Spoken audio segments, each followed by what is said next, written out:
Thank you, Mark. So, hello and good afternoon, everyone.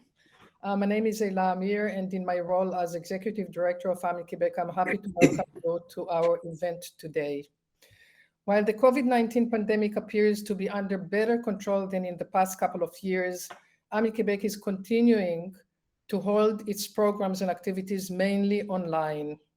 Apart from some inconveniences, there are some advantages. For example, recruiting to this public event a UK-based leader in the field of young carers who may not have been able to come here in person. As you know, with the outbreak of the pandemic, we transitioned all of our programs and activities to remote platforms. And not only we did not suspend any program, we have expanded some. As we speak, we are gradually returning to the office in a mixed model of working partly from home and partly from the office. Today's event marks the 29th anniversary of the Leu Beer Memorial Lecture. This lecture was created back in 1994 as a way to raise awareness and understanding of mental health and illness-related issues. It was established in memory of John Hans Leu Beer in recognition of his family's friendship with AMI-Quebec, and became the Edith and John Hans Leu Beer Lecture in 2010 after Edith passed away. This event has been a highlight of our calendar and has garnered much interest over the years. The Department of Psychology of Concordia University and the Center for Clinical Research in Health have collaborated with AMI-Quebec on this annual event, and we are grateful for the ongoing interest and support. I would like to invite Andrew Ryder to say a few words on behalf of the Psychology Department and the CCRH. Andrew? That's great. Thanks very much, Ella. After quite a few years now of attending Leu Beer talks, I'm pleased to have, for the first time, to have the opportunity to welcome you to the 2022 edition in my new role as chair of the Department of Psychology at Concordia. Our department is honored to have been part of the Leu Beer Speaker Series since its inception in 1994. And we feel that this series is an important part of our own mission of ensuring that clinical and research and policy expertise in mental health comes from psychology and from allied disciplines, is shared widely with the general public. As Ella mentioned, back in pre-pandemic days, this used to involve in-person talks, and those were hosted at the Oscar Peterson Hall in the Loyola campus at Concordia. Perhaps in the future, we'll meet there again. But as she said, there are advantages to this approach as well. So I'm really pleased to see that we will have a speaker who is joining us from the United Kingdom. In more recent years, the CCRH, the Center for Clinical Research in Health, which is also part of the Concordia University, and of which I'm a member, has become involved as well. And I'm speaking on behalf of both entities, really pleased that, to be part of the event this year, and hopefully for many years to come. So thank you. Thank you, Andrew. I assume that most, if not all of you, are familiar with AMI-Quebec. So I shall not tire you with much information about us. I do encourage you to sign up for our emails and visit our website often so you can be up to date with our programs. So young carers are the focus of our event today. For most of the years since AMI-Quebec was founded some 45 years ago, our work focused on the experiences of adult caregivers who have faced or do face mental health challenges or illness in their families. Over the years, we have helped to raise the recognition of caregivers and their needs, but we have neglected to recognize young carers. Young carers are children and youth under the age of 18 who provide care to family members with a chronic illness, disability, mental health problem, or problems related to aging. We know that caregiving at a young age can compromise the caregiver's physical, mental, and social well-being, especially when unrecognized and unsupported. Once we became aware of the challenges faced by this young population, we increased our efforts to better understand the outcomes of caring at a young age. Today's event is aimed at helping us and you to better understand the experiences of young carers in various countries, the roles and responsibilities that they carry, the outcomes and responses in different countries, and the way forward. There is no one better to share knowledge and experience in this area than Dr. Saul Becker. Dr. Becker is regarded as the world leader for young carers research, policy, and practice. He pioneered this field and has worked with children and young adults with caring responsibilities for 30 years. And I suppose no one has a richer experience than he does.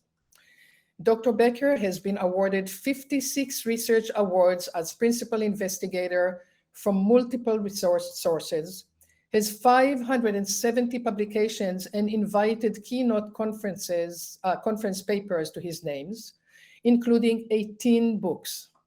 Dr. Becker advises governments, policymakers, and practitioners around the world and has been featured, among others, in 9 television documentaries and TEDx.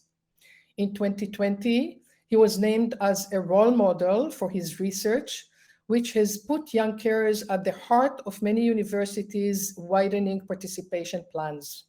He was also named by Universities UK as one of the nation's lifesavers, 100 individuals or groups based in universities whose work is making a life-changing difference.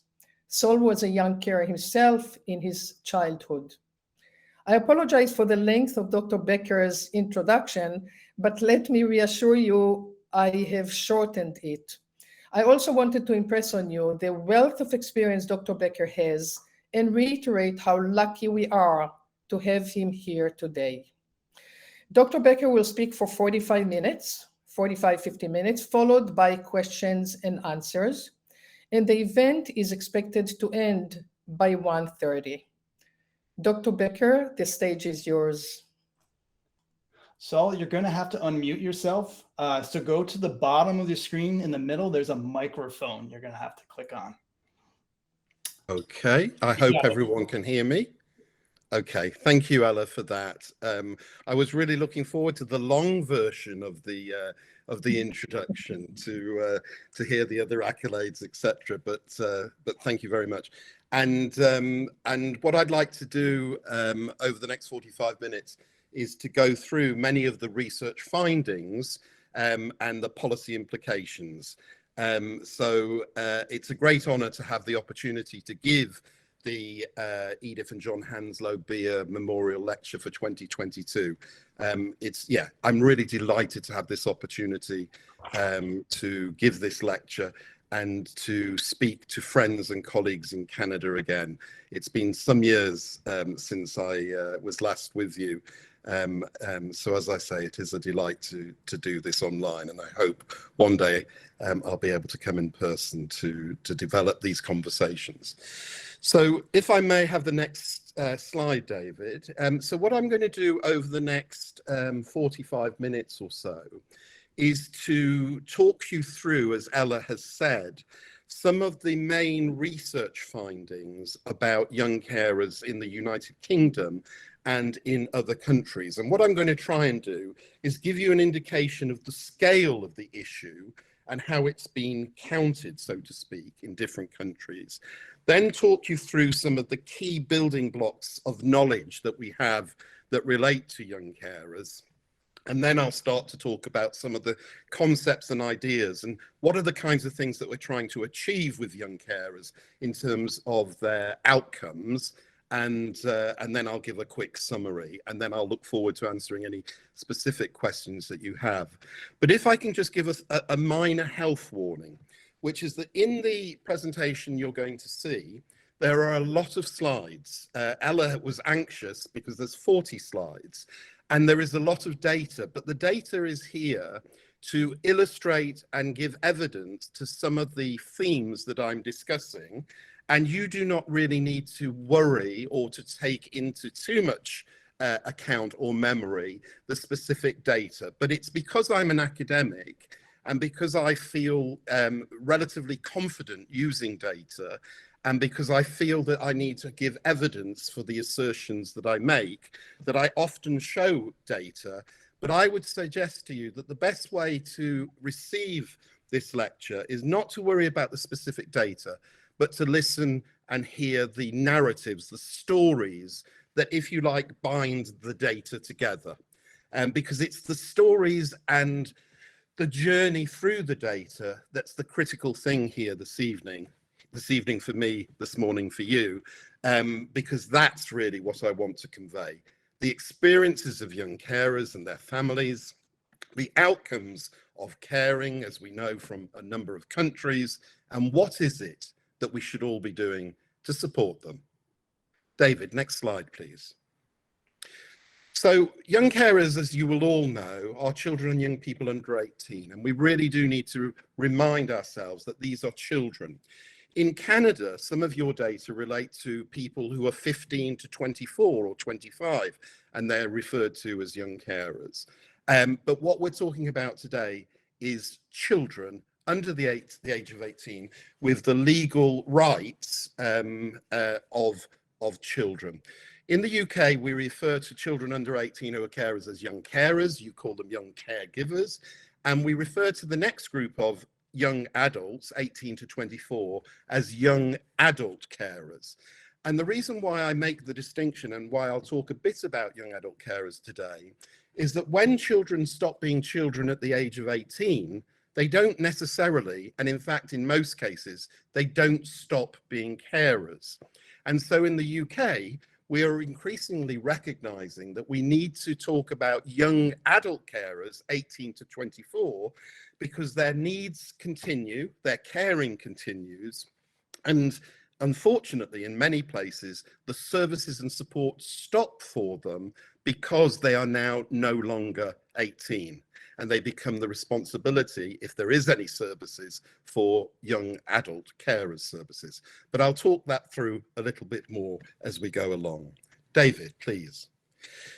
In 1992, 30 years ago, when I started this research, we knew nothing about young carers. They were hidden, their lives were predominantly secret, they were invisible. They were invisible to academics, they were invisible to policymakers, they were invisible to service providers.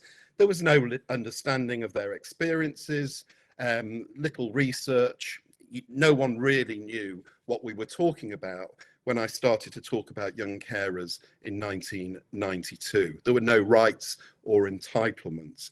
But that has changed gradually because of the amount of research that has been conducted in the UK by my teams, but also by other teams and by other teams globally, so that we have a position now where more countries are involved in understanding young carers. David, please.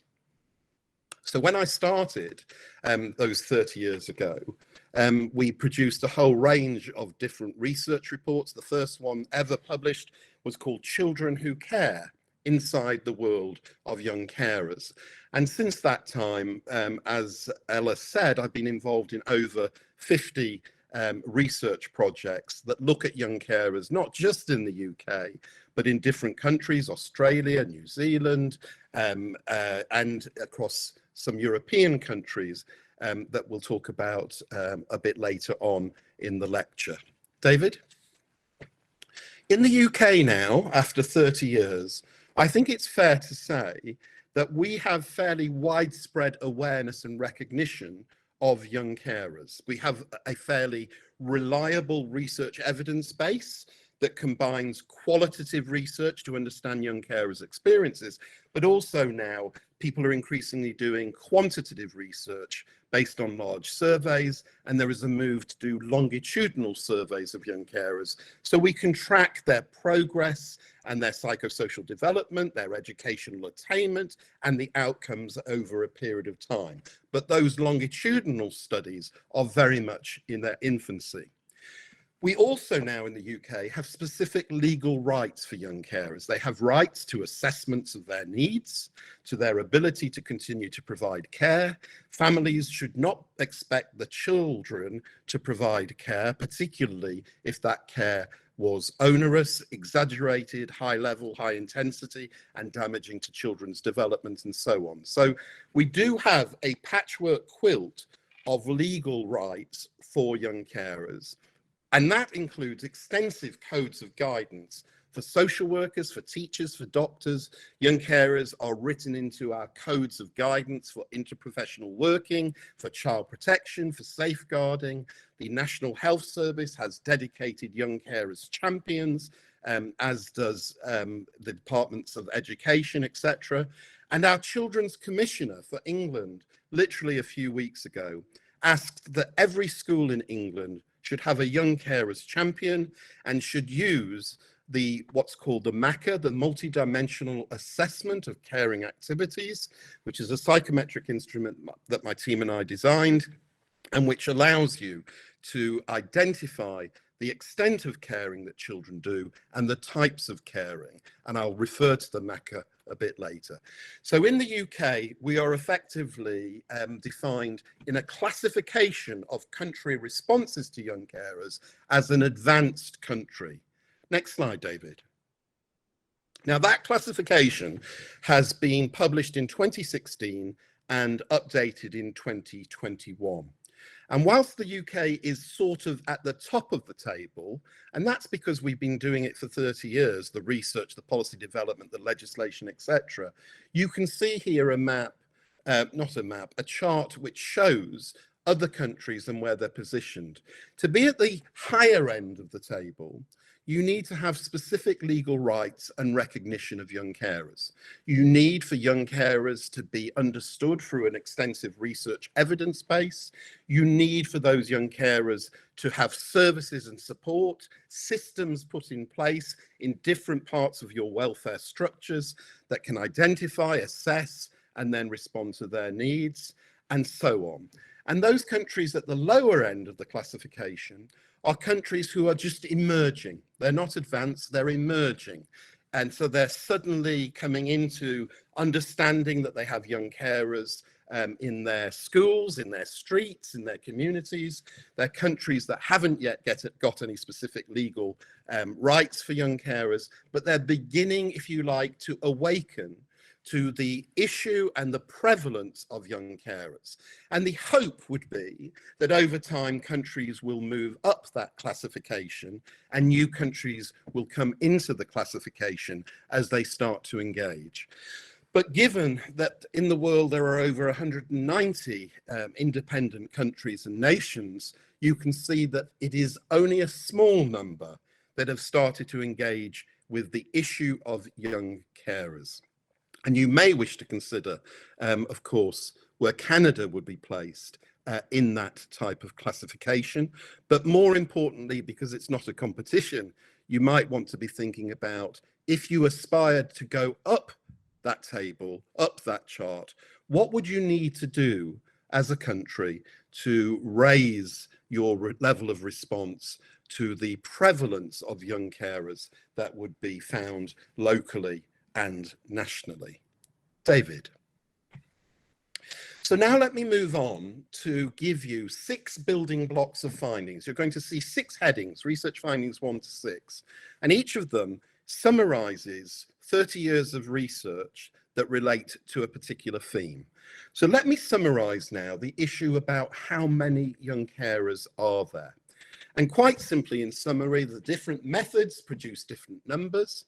You will see from the evidence I present that there are far more young carers in a nation than actually their parents would disclose. Official figures underestimate the numbers, and a significant proportion of young carers are very young, from the age of 5 upwards. So when we talk about young carers being under the age of 18, we have to accept that some of them would be of primary school age, and some of them will have just started primary school. David. So let me give you these figures, which I think are really interesting. These are figures from the UK census, the census of the whole population, in which in 2001, 2011, and 2021, The question was asked about whether there were informal unpaid carers in the UK, and you have similar questions in a number of census from Canada. But we are able to show through the census data that there are children from 5 to 7 who are young carers, from 8 to 9, and up to the age of 17. So here, for example, if you look at the 2011 column, and unfortunately I can't use the cursor that Mark was able to use, but if you look at the column 2011 in England and Wales, you can see that there were 178,000 children who were recorded as young carers, and that just under 10,000 of those were aged 5, 6, or 7, and 12,000 were aged 8 or 9. And you can see the classifications up to the age of 17. You can see between 2011 and 2001 that the numbers of, there has been a significant increase of 27,000, 28,000 young carers reported in the census. But in particular, you can see that the largest increase in the numbers of young carers was actually in the 5, 6, and 7-year-old category, and then in the 8 and 9. So what we have here is a position that between those two census, between 2001 and 11, and we haven't got the data for 2021 yet, they should have been out now, and we're expecting them any time. But there was an 83% increase in the very youngest young carers in England and Wales. Now, these figures are the figures that are collated by parents or the head of the household reporting whether there is a child in their household who is an unpaid carer. And I've argued for 20 years that that method will undercount the true extent of caring by children, because it's quite difficult for a parent, firstly, to recognize that their child is a carer. And secondly, they may not want to acknowledge that their child is a carer in an official census in which some may be suspicious about what will happen to those data and will it lead to anyone knocking on the door or being concerned. Of course, it's anonymous.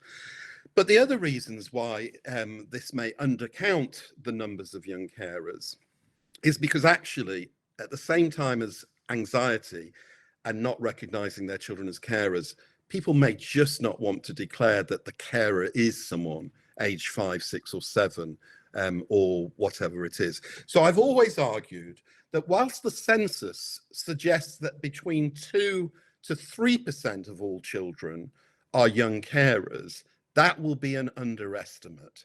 Next slide, David, please.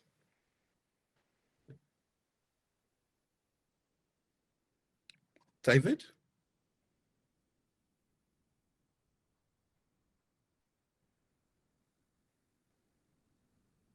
Sorry, is that not the slide? I think that, bear with me, David.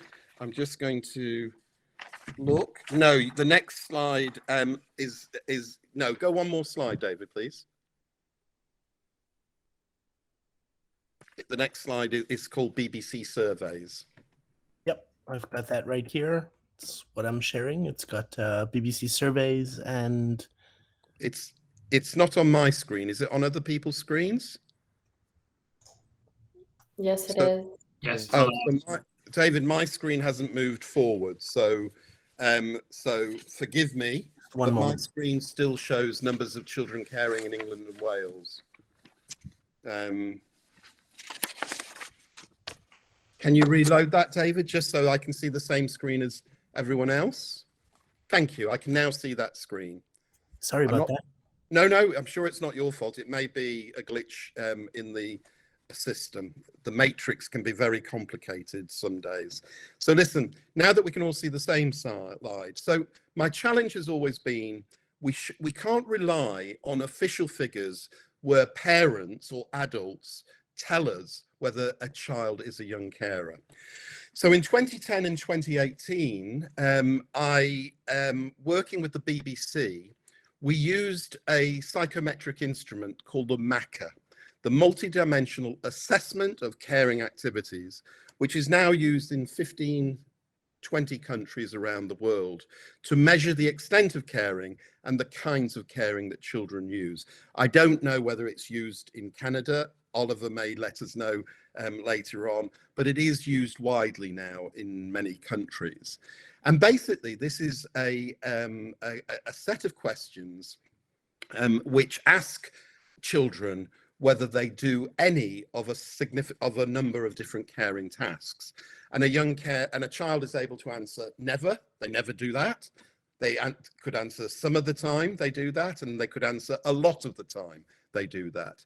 And these these lists of caring tasks then would allow you to determine whether the person is a young carer.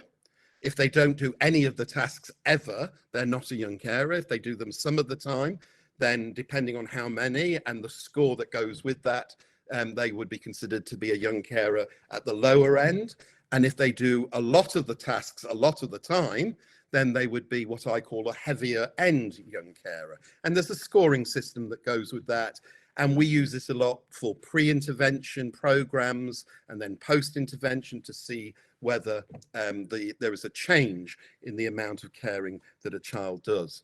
But this is a totally different methodology because it's asking children directly to tell us whether they do caring tasks in their family.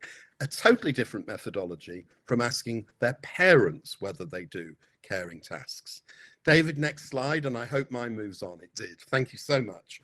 And what we found in 2010, of the 4,000 pupils that were surveyed, we found in 2010 that 8% of them were involved in personal and intimate caring activity, dressing, washing and showering. So that's at least 8% of children were self-identifying as young carers with these specific tasks of intimate and personal care.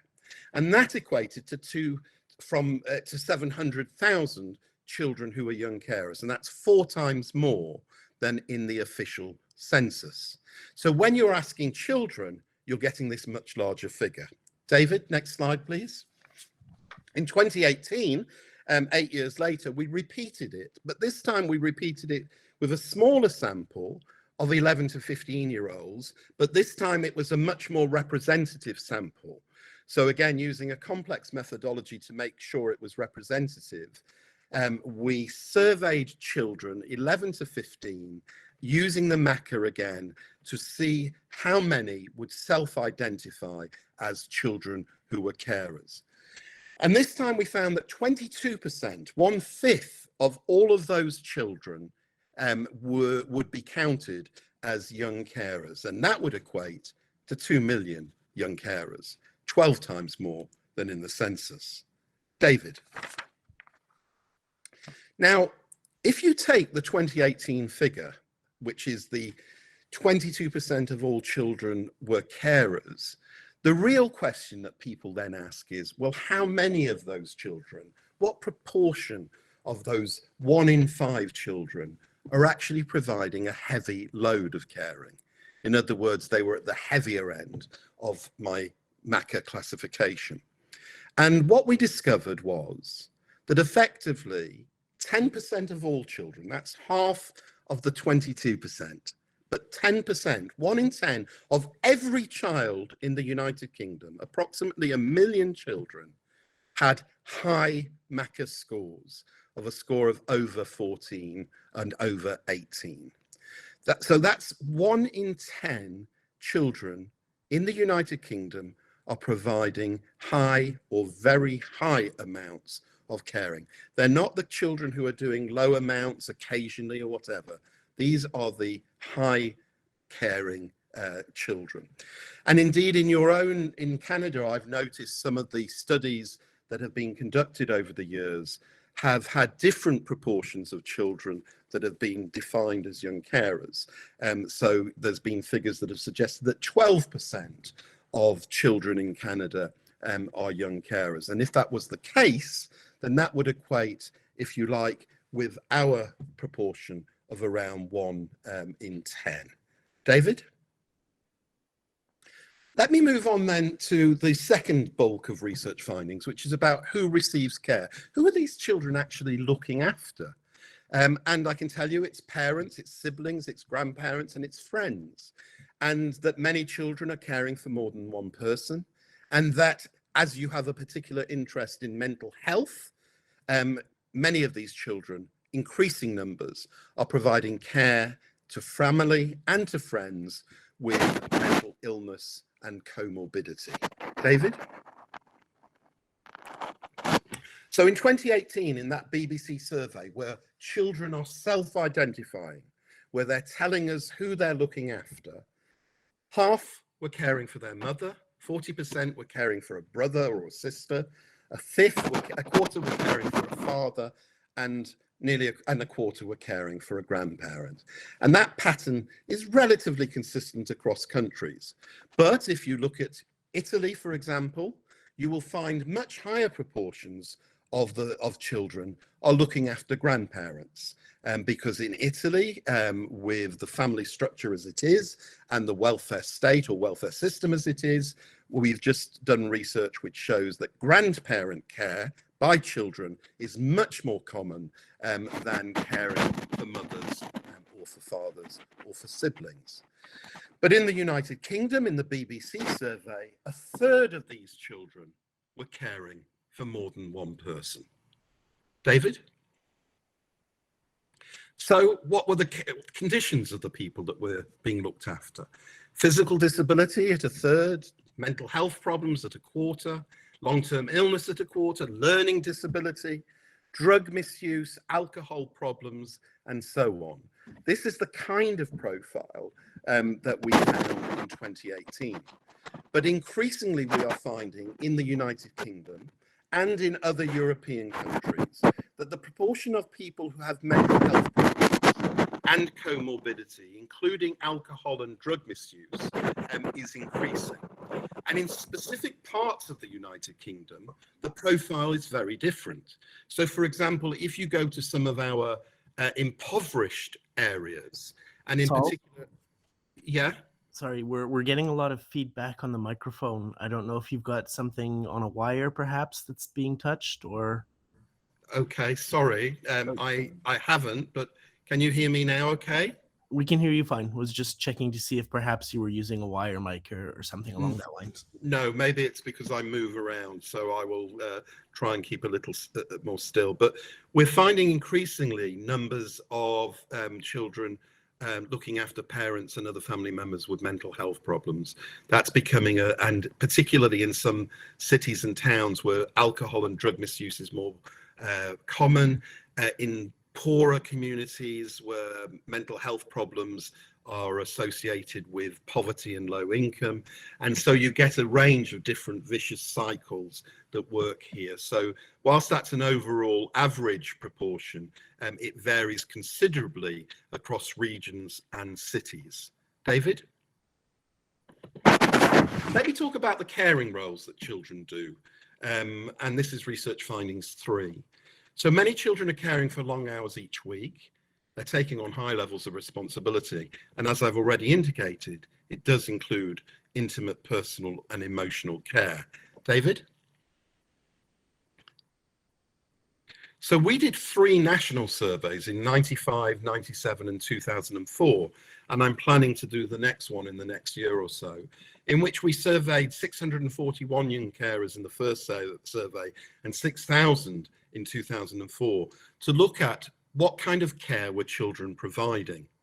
And we found that domestic care, looking after the house, cleaning, cooking, etc., was one of the kinds of tasks that children did. We found that general and nursing care, including giving medication, moving parents out of bed into wheelchairs, sometimes carrying them down from upstairs to downstairs to get them to the lounge or to the kitchen, the kinds of nursing tasks that we would hope could be provided by healthcare professionals that children were having to do untrained. Indeed, in some of the documentaries that I've made, we've shown some young carers having to give 7 injections a day to a parent, because they've needed it. We've shown young carers changing catheter bags, dealing with the kinds of things that I would have no idea how to do, and most of us would find very difficult. The emotional care relates to being there, supporting them, supervision, being there to listen to them, to give them comfort, and so on. It's particularly common with parents who have mental health difficulties, particularly those who might have schizophrenia or hear voices, etc. Intimate care is exactly what it says on the tin. It is providing support, help to go to the toilet, with feeding, with showering and with washing, and so on. And 1 in 5 of the 2004 sample of 6,000 young carers was involved in intimate care. Sibling care is looking after brothers and sisters, as well, often as a parent and other family member.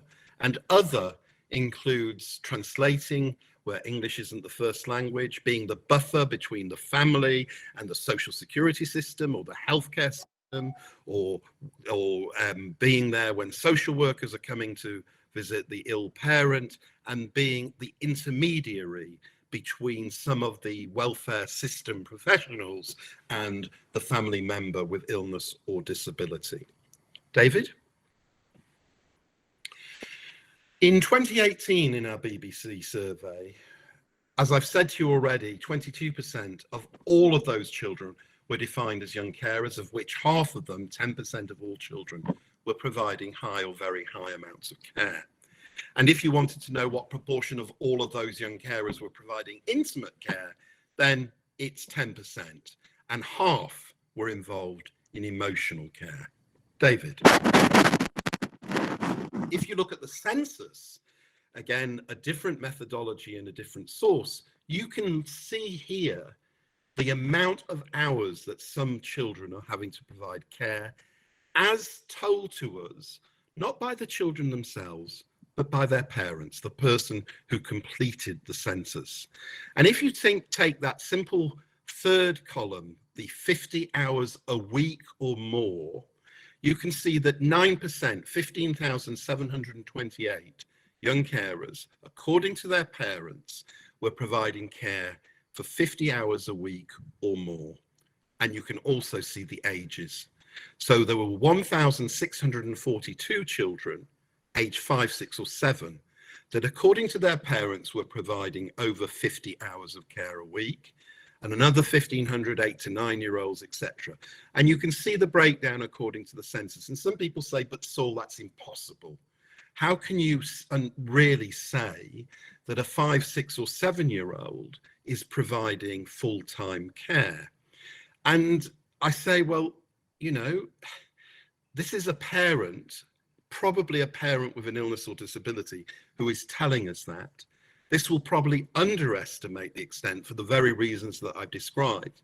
And all I can say to you is that I have seen children of 5, 6, and 7 who are on call 24/7 in a lone parent household where there is no other available person to provide care, where the system does not provide healthcare support or social services support, because for some reason this family is hard to reach or invisible, and the child is providing that level of care. And if they're not doing 50 hours a week or more, and if you can't believe that I have the data to show that, at least accept that some children are providing 1 to 19 hours or 20 hours plus. And these figures show you that. These are the official census figures for the United Kingdom. David? Saul, just to give you a little heads up, when you move your paper between the slides, that's making a little bit of a rustling noise. So just be a little bit gentle with the paper and everything else is fine. Thank you. I'm so sorry. Research findings number 4 is about outcomes. What actually, what are the outcomes of caring on children? And we have to know that there are positives and negatives, but actually many young carers experience a range of negatives, and these include large numbers with their own mental health problems. Let's show the evidence. David? So we know from hundreds of studies now that when children report the negative outcomes, they're talking about their restricted friendships, the sense of stigma by association, particularly if you're caring for a parent with a mental health difficulty or with alcohol or drug misuse. Or one of the books I wrote was on children caring for parents with HIV and AIDS, comparing children in the United Kingdom with children in sub-Saharan Africa. And in these kinds of situations, that sense of stigma by association often leads to silence and secrets, to fears of intervention by welfare systems, teachers, social workers, etc. Many children report some emotional problems, mental health problems, physical problems, and educational difficulties.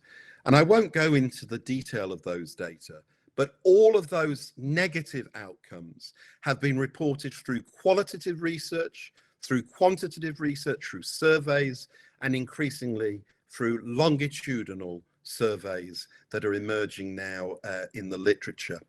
And, you know, these negative outcomes are not, if you like, chance occurrences.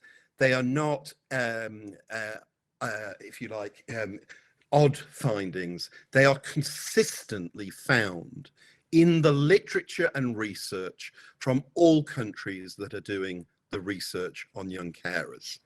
But at the same time, we have positive outcomes reported by children, and they've often talked about the additional responsibilities, giving them maturity, giving them a set of skills that they can use and transfer to other settings. They talk about having some control over their family lives and being included rather than being excluded by professionals who come into a family and see an ill or disabled parent, but don't see or recognize that in this family, the child is the carer.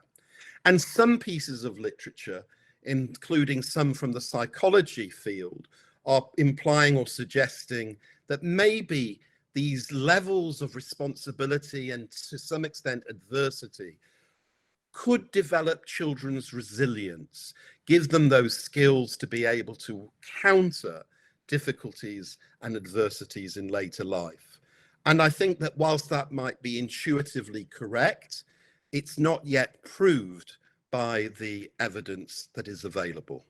But certainly negative and positive outcomes are reported. David?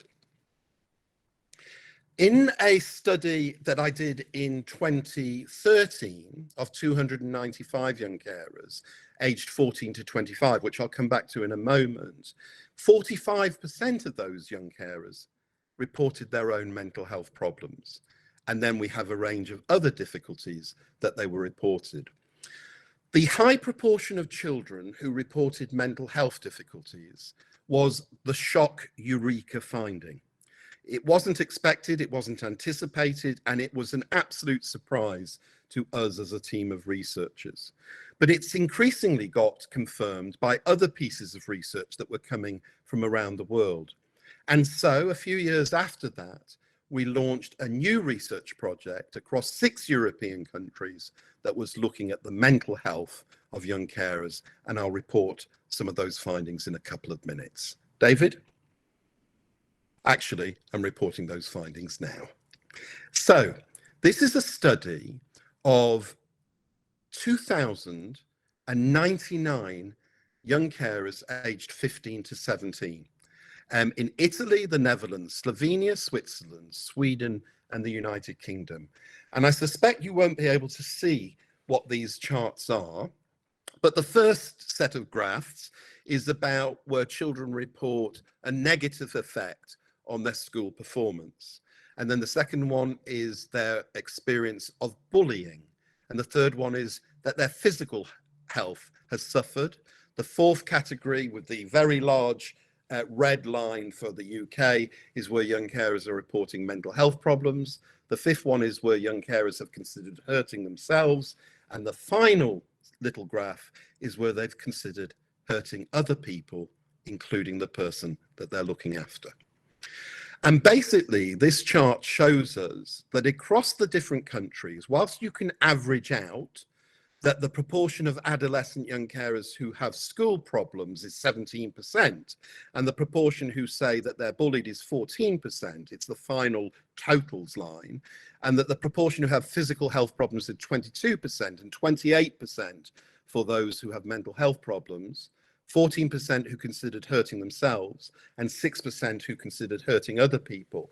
Whilst the average is important, the differences between countries are also important, because it indicates that in the United Kingdom, despite when I started this lecture and told you that the UK was advanced in terms of policy, legislation, guidance, and recognition, we also have young carers who are really suffering in terms of physical, mental health, and bullying and other aspects.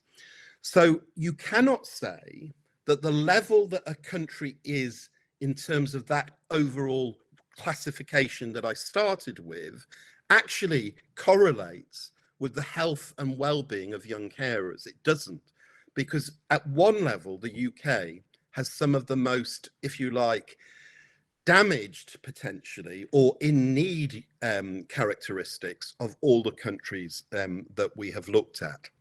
And maybe the reason for that is because in the UK, we're probably recognizing and working with young carers who are at the heavier end of this continuum and who are in most need. David? Research findings 5 then is the outcomes and transitions to adulthood and to independence. Next slide, please. And what we know from this is that it's really difficult for young carers to move to college or to university or to paid work or to an independent life of their own if they have to stop caring and leave a parent or other family member alone with no one to care for them. But it's also difficult to move somewhere else if you effectively are leaving a younger brother or sister to have to provide that care. So you deprive, to some extent, another sibling of opportunities if you take the opportunity to go to college or university. Next slide. And what we discovered in a survey of people aged 14 to 25, young carers aged 14 to 25, and why we went to an older age group is we wanted to try and see what happened to young carers between the younger age of 14 and the later age. What was happening to their school, their college, their university, and so on. And so we had a sample here where a quarter were at school, nearly half were at college or university, some were in work, and some were not in education, employment, or training. They were, if you like, outside the system. David? And the next slide. We reported those in a number of reports, which you can access for free from the Carers Trust website. David? The age that these children started caring was 10. Next slide, please. If you look at the 61 of the young adult carers who were at school, half were enjoying school, many were doing well, but literally half, 42% nearly, had no recognition or help whatsoever, and a quarter were bullied. Of these young carers at school, 92% they'd like to go to university, but a quarter said they didn't think they could afford to go. Next slide. When you look at the 101 young adult carers who were at college or university, again, you find that the majority are enjoying college or universities. A lot are doing well. A third were on a course that was considered to be a caring related course. But again, nearly half had no recognition and help whatsoever. And 16% were worried that they may have to drop out because they were combining learning and caring. Next slide. And in fact, when you then go to when you look at the one, I think that's the same, sorry, that slide is a repeat of the previous slide, David. And then when you look at those who are at college or university, you find that over half actually were experiencing difficulties and nearly a third actually did drop out. So we can see that Aspirations for higher education, etc., are strong, but the reality is that many young adult carers do drop out of university. And it would be really interesting to know how many young carers are at Concordia, how many young carers are at other universities in Canada, what proportion of them are doing well, and what proportion of them may have had to drop out because of their caring roles. Next slide. We can now say with some degree of confidence that if you look at young adult carers or young carers at school, a quarter of all their school days will be affected and 5% will be missed. When you look at young adult carers at college and university, half of all their days at college or university are affected by their caring roles, and 3 days per month were missed. And when you look at young adult carers who have now entered the paid labour market, again, 79 days per year are affected and 17 days per year were lost. And that raises serious issues about how we support young carers in school, in college, in university, and how we enable and allow them to thrive in the paid labour market when their caring responsibilities can exert so much pressure on them, and how many employers will want to employ a young carer if they know it's a young carer, if they think that those young carers will become unreliable because of the demands from home. Next slide, David. We're in the last set of slides now. What do we know, David? So we know that some children become carers because of the family's illness or the disability, because of cultural expectations, and because in many cases there is no alternative. There is an intergenerational contract, particularly in African culture and Asian culture, that children will provide care, and many children are socialized into a caregiving role from an early age. And of course, the bond of attachment, of love, etc., is so strong that many children do this without any sense that they're doing anything exceptional. They don't regard it necessarily as a chore. They see it as an unpaid labor of love. Next slide, please. I think you can understand children's caring along a continuum. And on the left-hand side, we have all children. We need all children to care about their families, about strangers, about communities. And those children will take on low levels of caring responsibility. They might do routine and small numbers or types of caring in the home. And there may be very little evidence of negative outcomes. But as you move from the left-hand side of my continuum to the right-hand side, some children are taking on more and more. They're taking on higher levels of responsibility, which are more complex, which are more intimate, which take longer time and cast their shadow forward throughout childhood. So that when you get to the end of the continuum on the right-hand side, you have children who have moved from caring about other family members to children who are caring for other family members. And they are the young carers that we're talking about. They are the people with high levels of caring, high levels of responsibility. There are fewer, maybe between 10 and 20% of all children, but they're taking on, in many cases, substantial, regular and significant caring, which has, according to the evidence from multiple sources in multiple countries, evidence of significant and continued negative outcomes for children. Next slide. So what are we trying to do? Why are we actually talking about this?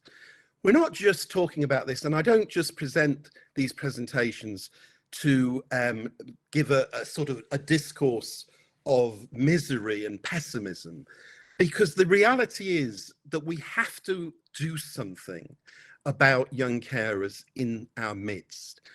If Canada is like the United Kingdom, and I see no reason why it's not, except that you're much more sane, much more hospitable, much more friendly, and your government isn't as crazy as the United Kingdom, I hope that was said in a sort of ironic, jokey way, but I can see from the faces here, no one smiled at that. But maybe, but the reality is, if you are like the UK, our task is to move children from a vulnerable position, from inappropriate care, excessive care, the restricted education and life chances that they experience, their isolation, their well-being being affected, and the high impact on their childhood, to a position of, David, growth, learning, thriving, achieving, being protected, enjoying life, school, family, childhood, friendships, being supported, being identified, being assessed,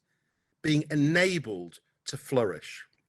So our task is to move young carers from a position of vulnerability to a position of growth.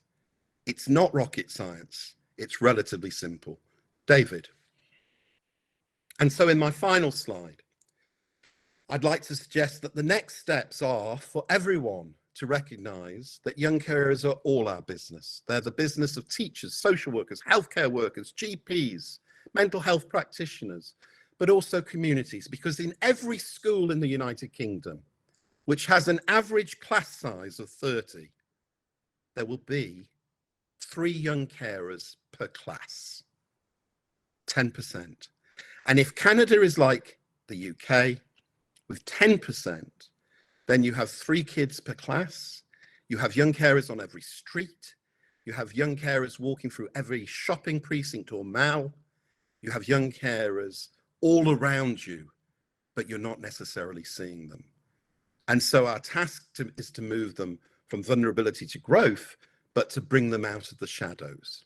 And schools have a key role to play, because that's where we hope all children will be. And that's where many young carers want to be, because school isn't a punishment. It's a sanctuary. It's a place where they can go and be away from their caring responsibilities. But if they're worried about their parents when they're at school, if they can't check up on their parents because they don't know whether the parent is on the floor in the lounge or hasn't got to the toilet or whatever, then their education will be impaired. So we have to think within our education system about what do we put in place to make education a positive experience for young carers rather than punishing children for caring. There's a key role for the NGOs, for the AMI-Quebecs and all the other organizations that have pioneered services for young carers in Canada, in the UK, and in other countries. The interventions and services for young carers have been led by charities and NGOs, not by the state. We know from the research that early interventions can prevent caring roles becoming institutionalized and normalized within families. And we know that services and interventions can actually improve young carers' health, their mental health, their education, their well-being, and their future labour market participation. So if we see services as an investment, not a cost, then we can actually build the resilience and abilities of young carers to be active participants, not just as carers, but as children, as adults in our societies. So we need greater professional awareness and training amongst the professional groups. We need trusted, significant others that can make a difference. Every school needs a young carers champion. Every school needs a policy for identification and action, as do social services. And young carers need to have no wrong door. It doesn't matter whether they go to their local doctor or to a school teacher or to a dinner person in the school or a friend or social worker or whatever. There must be no wrong door, because our welfare systems are complex and we need to join up all of these different institutions so that young carers can access the best and most appropriate support. And that does require us to put in place proper assessments, including the assessment of a young carer as they transition from primary to secondary school, from secondary school to college, to university, and to paid work. Because at each of these phases, a young carer has a different set of needs, a different set of priorities, a different set of aspirations, which we need to recognize and respond to. So our challenge then is to put the pieces together and to deliver a better outcome for young carers, which is about thriving and flourishing and enjoying. Thank you very much for the opportunity to talk to you.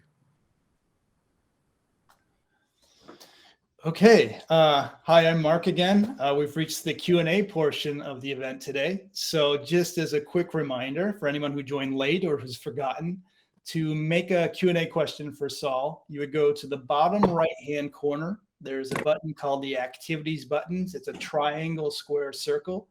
You click on that, and then you click on Q&A. So that's the bottom right corner, circle, square, triangle, Q&A. And you can actually put in questions anonymously if you wish.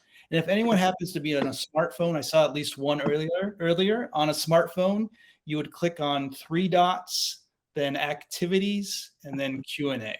So I'm going to turn it over to my colleague, Natalie. Thanks, Mark. So the first question that I'll just answer quickly, will this be available to the public? This has been live streamed on Facebook, so it is already there and will be available on Facebook.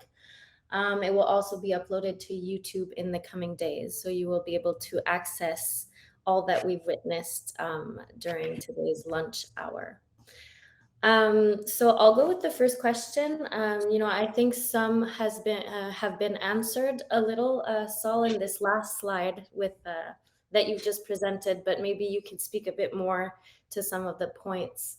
The first question is, what policy changes would have the most pronounced effect to support young carers in Canada and the UK?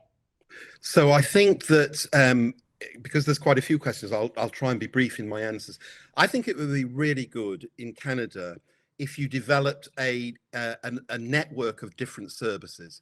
So when I look at the literature on Canada, I can see a number of interventions. I can see your own, AMI-Quebec. I can see the Niagara Young Carers Project, the Young Carers Association, Powerhouse, and a number of other interventions and projects. But you haven't got many. And if you look at the United States as a comparison, despite us doing a piece of research there nearly 20 years ago, they've only got one Young Carers Project in Boca Raton in Florida. It's been there for 20 years. Nothing else has developed. So if you develop services, young carers will come out and find you. You don't need to spend lots of time trying to work out how many young carers are there in Toronto, in this city or that city. It's a waste of time. You do need part of that because your policymakers require numbers. But if you are like most other countries, then your proportion of children who will be young carers is going to be 10%. Okay, as an advanced industrialized country, it's going to be 10%. That's the figure nearly in Sweden, in Australia, in other countries. So if you know how many children you have between 0 and 18, you work out 10%. That's the number of young carers that you are likely to have. So set up services and they will come. And over time, you'll be able to do research to see what those kids' experiences are. You'll be able to talk that through. And eventually, you will move to a position where you will give them legal rights to support, legal rights to assessments of their needs and their ability to care, and so on. You are already a signature to the UN Convention on the Rights of the Child. In fact, the only country in the world that isn't is, I think you know, the United States of America. So the reality is you already have an understanding of the rights of children, and now you need to move to a position where hopefully you advocate, you lobby, you campaign for young carers to have specific legal rights across the nation. Thank you. If I can maybe follow up too with another question that's related. Has there been a successful upstream or preventative intervention in targeting families who aren't receiving the social services support that the children are providing for them instead?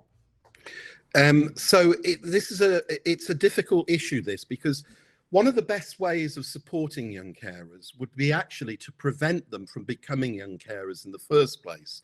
And the best way to prevent a child becoming a young carer is to provide the family with adequate support that meets the needs of the person who has the disability, the mental health problem, the addiction problem, or the combination of all those problems. But even with the National Health Service, you know, and I think that the UK NHS is a really important symbol of the character and the decency and civility of a country. Even with a good NHS, we can't do that because there are just too many young carers and there's just not enough resources. So you're always going to have young carers providing care because there's not sufficient support for families. But if we can get the balance better so that we support families with more healthcare and social care, so that more children don't have to give medication, do the injections, change the catheters, take the parents to the toilet 3 times in the night, which is what I had to do. And that answers the next question, were you by any chance a young carer? But if we can get other people to do that, so that we don't have to do that at the age of 12 or 7, then we can prevent children becoming institutionalized in those caring roles. And so the tone of interventions for young carers and families has increasingly moved to not supporting one or the other, but to support all of them together. And we call that a whole family approach, because the needs of young carers are inherently interlinked with the nature and level of disability or illness of the care receiver. And what they have to do as a carer is absolutely linked with that. And all of that is linked with what can they get from outside the family, from the welfare state or from the different systems. Is the insurance principle the best way of doing healthcare? Does that mean more young carers will have to care if families don't have insurance? You know, so it brings in a whole range of different issues. But the dominant orthodoxy moving forward is whole family approaches. Consider the whole family and see their needs as interrelated. And so you have to deal with the whole system rather than one or the other. Thank you. One of the, I think one of the main issues also is the people that are on the ground that can have this whole family approach, right? And so I'm wondering if, well, not it's a question that's here, but I have it myself, is if there's been a breakthrough in terms of sensitizing professionals to this issue that stands out as a winning strategy, because they are often the people that are able to possibly have this whole family approach depending on who they work with. Yeah, no, you know, I've been doing this for 30 years. And when I first started talking, my audience was predominantly social workers. They were incredibly hostile. I'm still a registered social worker. But the reality is my audiences were hostile because they thought I was saying, you have failed to recognize young carers and you have failed to meet their needs. Then I started to do more presentations and the audience became healthcare professionals who were incredibly hostile because they said, you're telling us that we failed to recognize. And then it went to teachers who were hostile. And it's taken 30 years. And I'm hoping very much that in Canada and some of the other countries, you don't have to have that longevity to make an impact. The dominant research finding about professionals, social workers, district nurses, GPs who are particularly bad at identifying young carers, and teachers, is that often they don't believe that children can be doing what we've discussed this morning. And actually, for some kinds of professionals like district nurses and health visitors, etc., they go into a family, particularly mental health nurses, they go into a family, and this is a consistent finding, they go into a family and they see the person with the need, the care need, they see the mental illness in the parent, they see the drug and or alcohol addiction, they see the symbols and the signs and the clutter and the garbage of what's going on, and sometimes they smell what's going on, but they don't recognize that if you really thought about it, who's the carer in this family? And GPs, that's such an easy thing for a general practitioner, a doctor. Do a map of your family, the person that's in front of you, the mother who is presenting with a disability or a range of different illnesses, and ask the question as a general practitioner, draw it out. Mother, 2 children, one's 16 and one's 7. and just draw out and ask the question, who is the carer? And you will move forward. So what we need is proper training for social workers, teachers, nurses, doctors, other professionals, and it needs to be integrated into their professional training with refresher courses thereafter, so that we can get that awareness. And in a way, this relates to some of the other questions, which is, well, how do you put that on the agenda? How do you get that on the map, which is the whole purpose of today's session? And the way you get it on the map is you make a noise. You've got to make a noise about this, because if you go softly, softly, you will take 30 to 40 years. And there will be hundreds of thousands of young carers who will have gone through childhood into adulthood and maybe into middle age. And they will be maybe upset, maybe angry, maybe they don't care.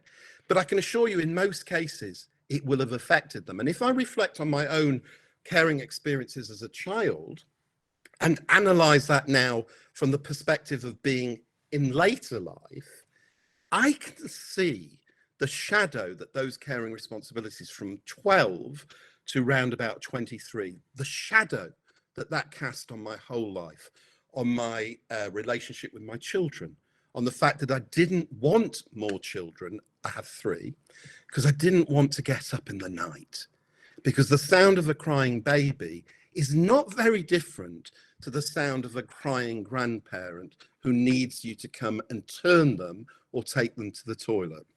It also has affected my choice of profession, social work. It's affected my whole 30 years of research, and it's also affected an empathizing with different situations. I would like to be less empathetic and sometimes more selfish, but it's hard to do that when you've been socialized into those caring roles. So we need to make a noise about young carers. You need to do the research. You need to do case studies. You need to do work with the media.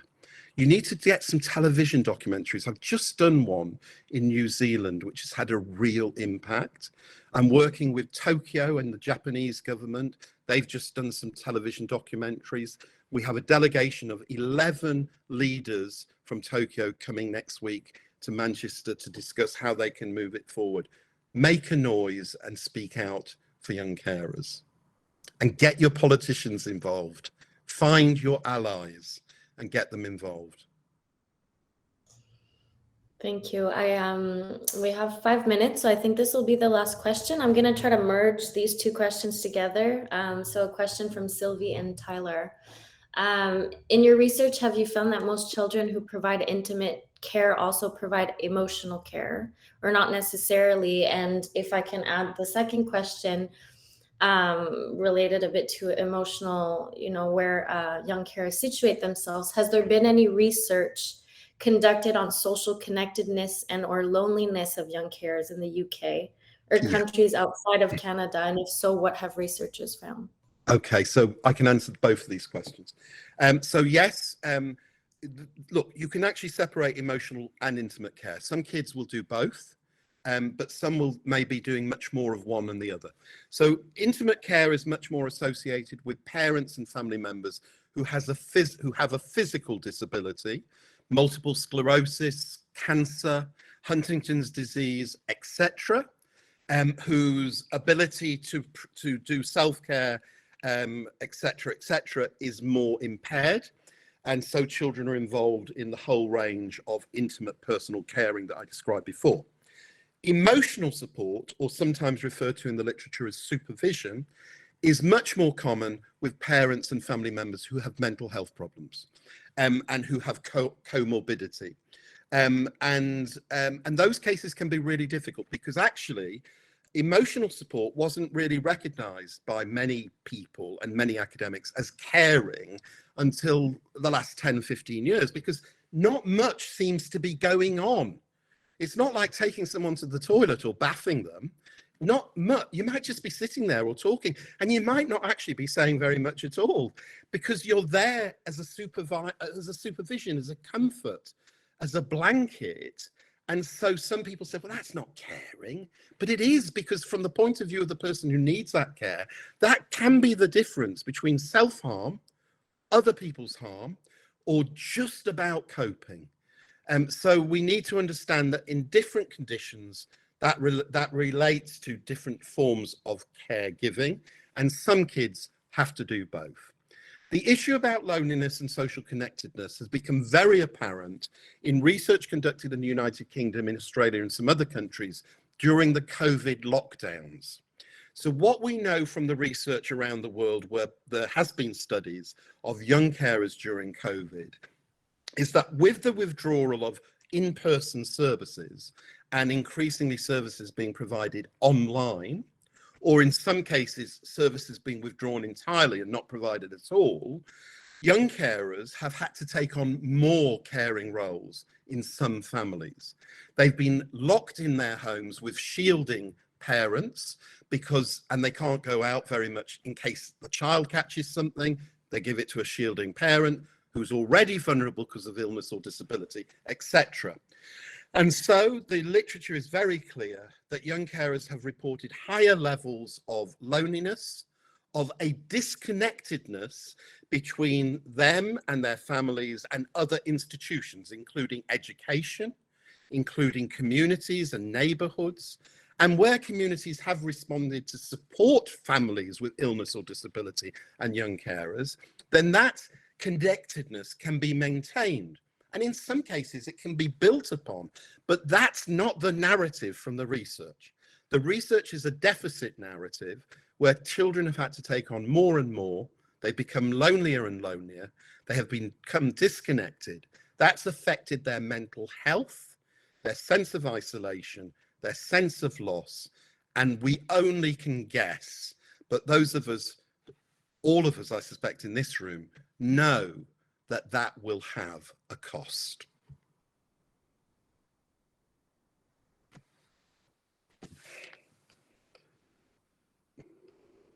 And that's the answer in case you're waiting for more. Thank you. Ella, you're muted. You're still muted, Ella. Can you hear me now? Yes. Yeah. Thank you. So this brings us almost to the end of this talk.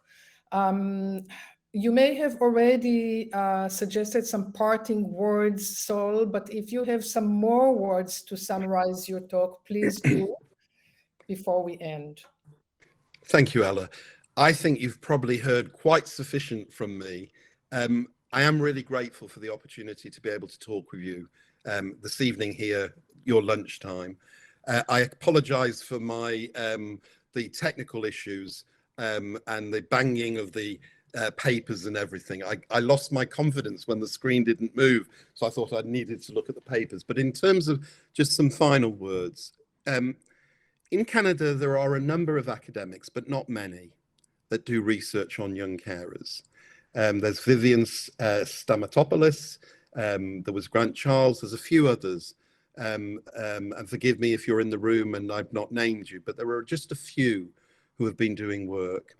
And it would be really good if you can get your universities to do some of the pioneering work that's required, because there isn't enough research from Canada, but there isn't enough services and development. And you need, if you look at the countries that are advanced on that initial classification, you need this combination of research evidence and data sitting alongside the development of services, sitting alongside some politicians and people who give a damn, who do care, and who want to make this a political issue. Because the danger is that we can regard caring and disability as a private family issue.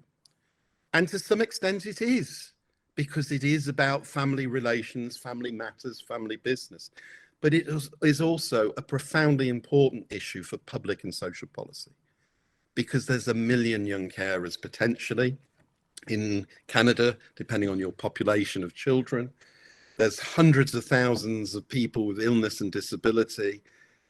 And, you know, we're talking about the mark of a civilized, advanced society in which we can measure the nature of a country by how it treats those who are disadvantaged, who are impoverished, who are in poverty, who are ill or disabled.